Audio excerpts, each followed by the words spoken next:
Welcome to Northumberland Zoo on YouTube. My name is Maxine and I work here.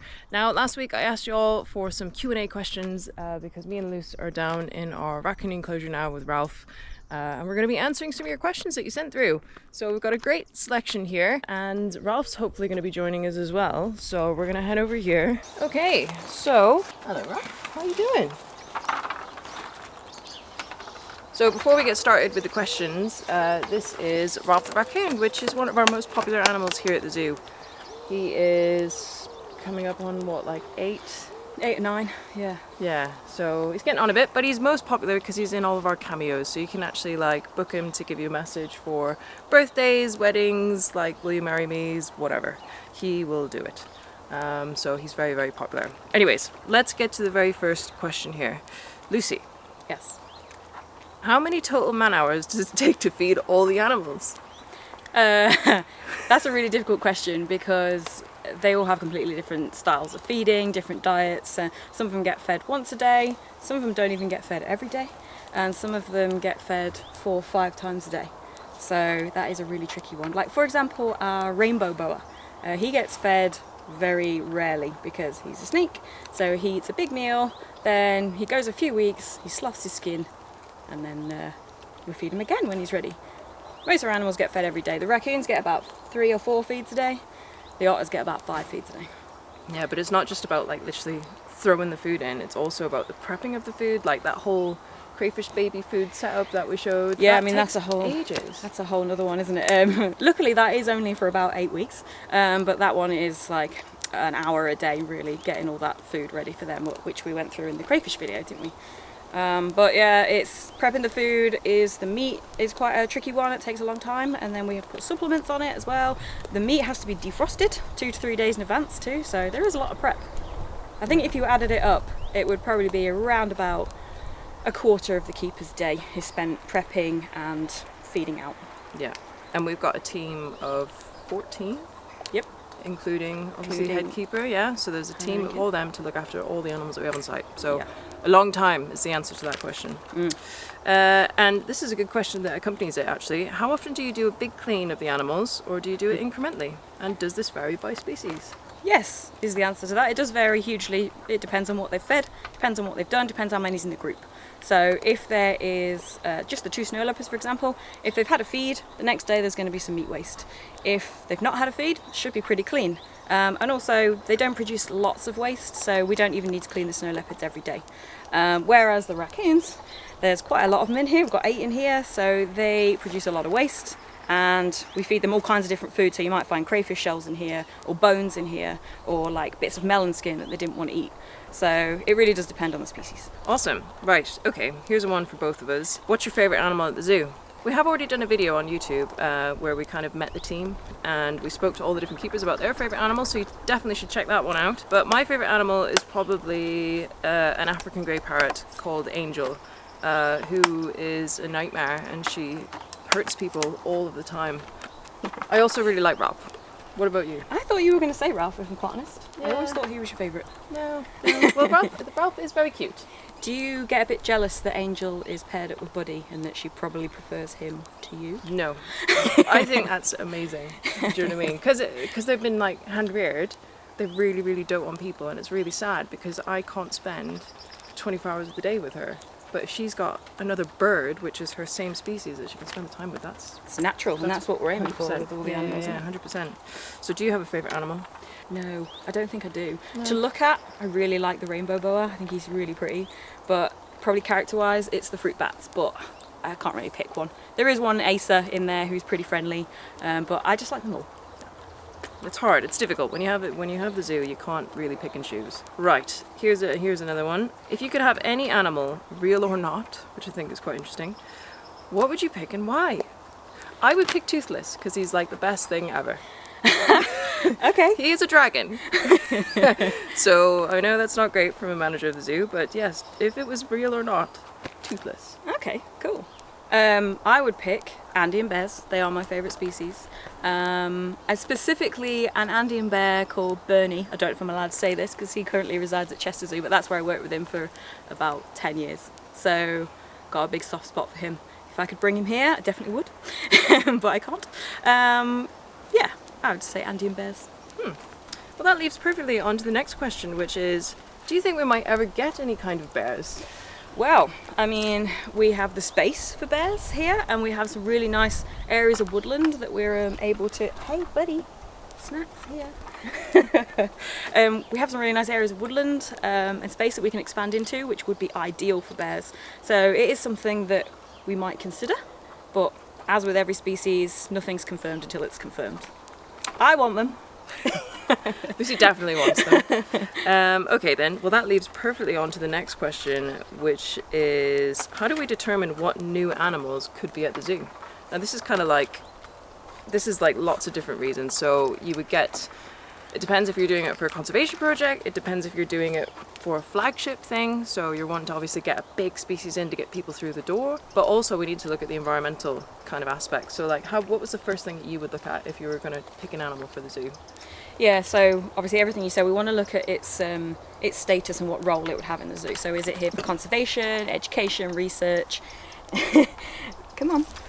What it is Ralph has eaten all of the mealworms and he's not touching the biscuits because he knows there's mealworms left. So these are obviously his second favourite. Maybe. The mealworms are his Can we see favourite. if he's down here? Yes. Let's pop him down here, so then he can bother you while I'm answering the question. Mint. Right. Sorry, what was I saying? So it is, how do you determine which animals you should get at the Oh zoo? yeah. So we're looking at their role, why we would want to keep them from a conservation, research, education role, and also, like Maxine just mentioned, we have to think about what their natural environment would be and what they're naturally evolved to survive and thrive in. So what kind of climates, what kind of environments do they need, trees, etc., and vast amounts of space, but also experience. If we don't have staff here that have ever worked with that species or anything similar, then we would probably reconsider the severity, like the danger sort of category, and how complex they are to look after. And what we would do, because you only work with a species until you've got that species, haven't you? You can't work with it before. So we would send keepers to conferences and workshops to learn about it, and we'd also learn as much as we possibly can from all the great resources that are out there, from like BIARSA and EARSA, and we would build up a really good experience level so that we were ready to take that species on. Yeah, so it's a little bit tricky, but there's also something where you shouldn't do, but there's a surplus list between zoos where you can just go on the surplus list and see what's available. So it might not be something that you necessarily ever thought about or considered, but if something really unusual or rare pops up on there, you're like, ooh, can we fit this in?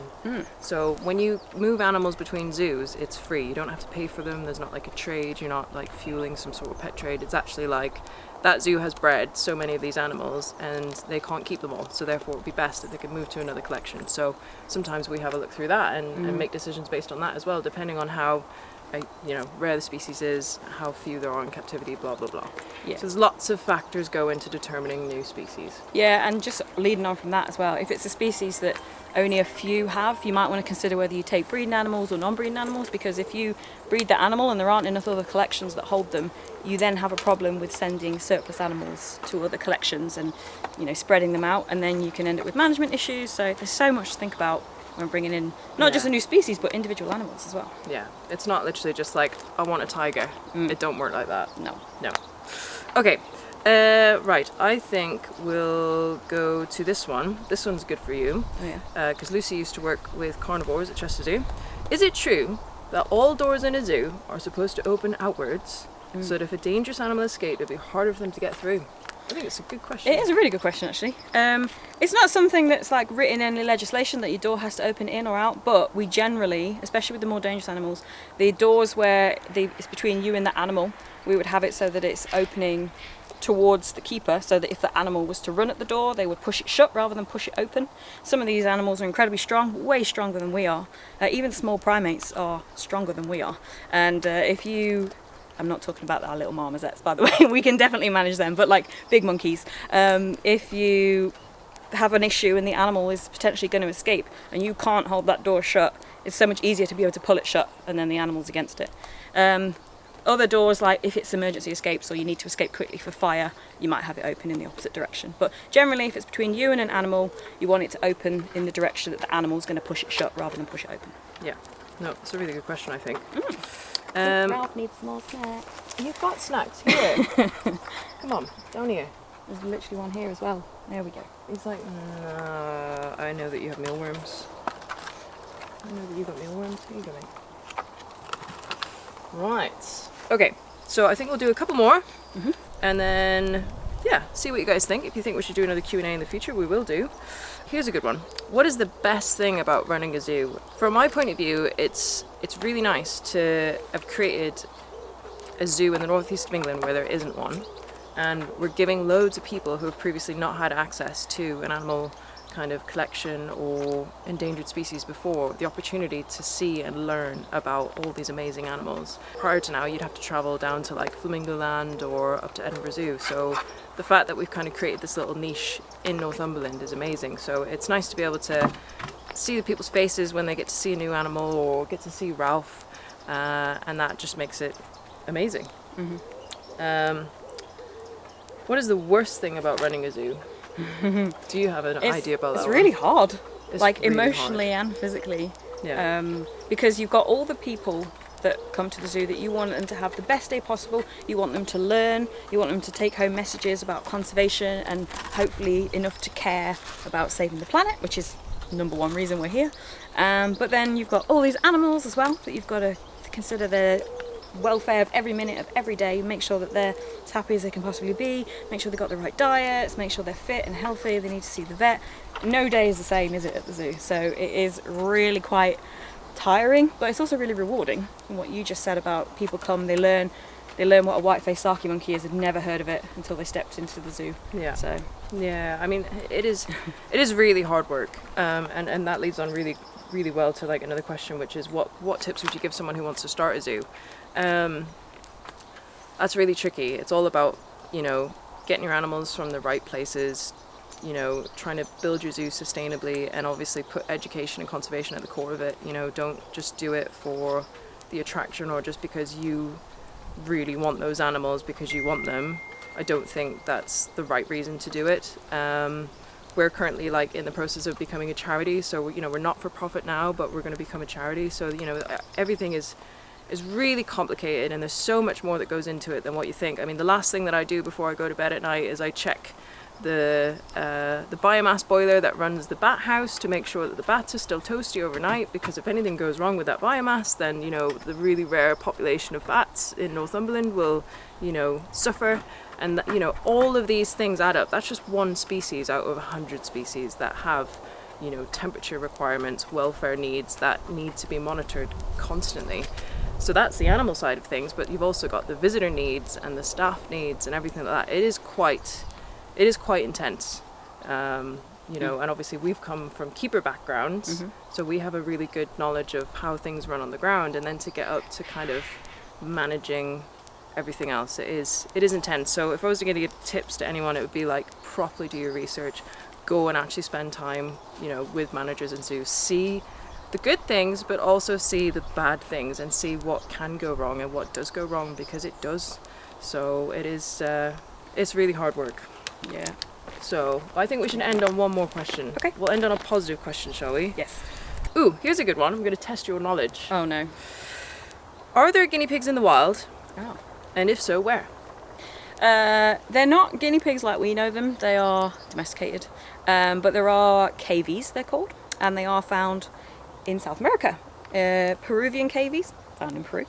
There's also Brazilian species as well. And they look quite different. They're like, it's called a guti, which is different to the species of agouti that we have here. However, they are very similar colour. It's kind of like a mottled brown colour. Again, they look quite different. Ours are quite fat and cute and podgy and slow because we've bred them to be pets. But they are also eaten. They're a food source in South America as well. It's pretty much as common as eating chicken for us. So yeah, they do look a bit different, but there are wild guinea pigs, but they're called cavies. Oh, awesome. Well, I think that's a great way to end the questions. Thank you so much to everyone who sent questions in. Thank you to Ralph for being a very well-behaved Q&A guest, and cheers, Lucy, for that. If you've got any more questions, then obviously drop them in the comments below and we will create another Q&A video for you. But for now, thank you so much for tuning in. If you haven't done already, please do remember to like this video and subscribe to the Northumberland Zoo channel, and we shall see you next week. Bye!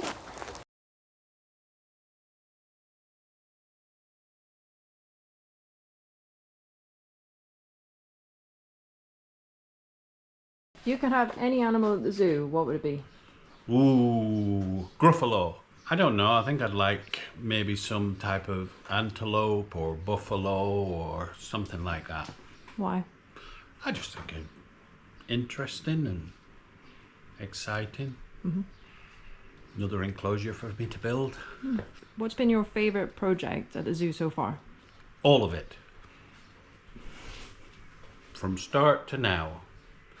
And it just carries on. It's going to keep me young and healthy. If you put this on, that's it. I'm walking out. That's I'm it, what? quitting. I'm quitting.